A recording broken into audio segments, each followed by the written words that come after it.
ورحمة الله وبرکاته. نن موږ یو شارټ ټور لګولی دی چې په هغې کې موږ سره خپل کلاس میټس دي ملاکنډ یونیورسټۍ طرف ته راغلي وو. حوالې سره تاسو عاطف صاحب څه ورغواړئ؟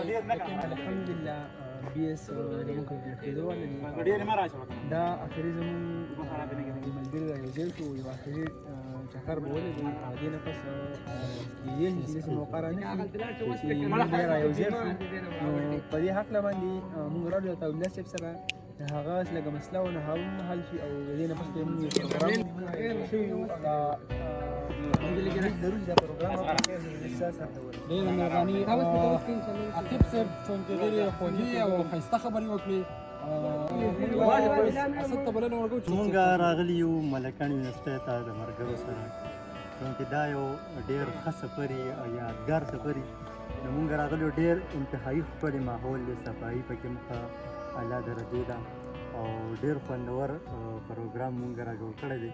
په دې هلې ځلې کې مونږ ټول کلاس میټس یو راټول شوي یو او ډېره زیاته ښکلې یونیورسټي ده او زمونږ بي اس چې دی نو هغه هم کمپلیټ کېدو والا دی. نو دا چونکې دا ملګري چې دا بیا هېڅکله هم نه یو ځای کېږي. ډېره مهرباني اسد صاحب.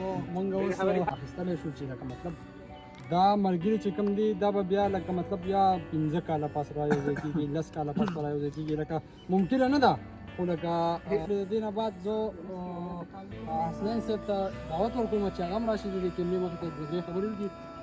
شیطان رجیم بسم الله الرحمن الرحیم.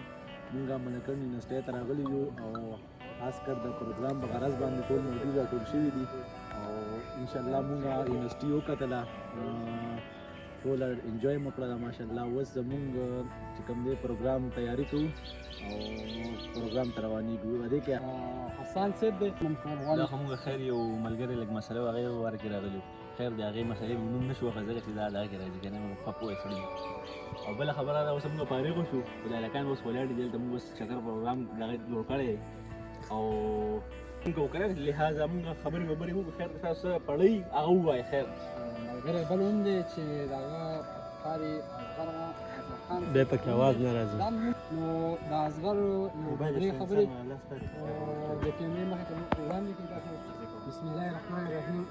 د ټولو نه مخکې زه ټولو ملګرو د زړه د کومې نه شکریا ادا کوم، ځکه چې دا د یو یار دوستۍ او د دې یو نښه ده.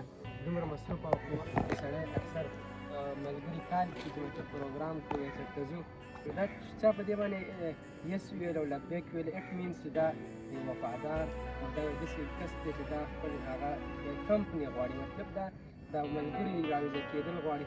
انشاءالله دا خو یو رسمي طور زموږ دې سبق پوره شو. انشاءالله زما دا امید دی او خپله خو زما دا تاسو سره وعده ده انشاءالله څومره زموږ کېدای شي موږ د ملګرتیا برقرار ساتو او د یو بل سره همدردیان او د یو بل سره هیلپ چې په هر ځای کې موږ د یو بل مددګار انشاءالله انشاءالله. پاتې دی چې د هغه نوم دی ضیاءالرحمن صاحب. ضیاءالرحمن صاحب تاسو د کیمرې مخې ته څه د خیر مونږ به دا ووایو انشاءالله زموږ د ملګري سره چې کوم راغلي وو صرف د چکر په غرض نه وو، موږ د هغه سره کوي په غرض نه شو نو چې خامخا د ملګري سره لاړ شو یونیورسټۍ ته وبانې چې سړی وویني د هغې نه بغیر موږ راپسې موږ د ملګري بیا نه یو ځای کېږي. د دې نه بعد زندګي د حالات هر طرف ته تللی شي، څوک به یا په وطن وي، څوک په بازار وي، مسافري به وي، خپل بچو خپل کور والو له به ګټې وټې کړي. دا یو یادګار پروګرام و.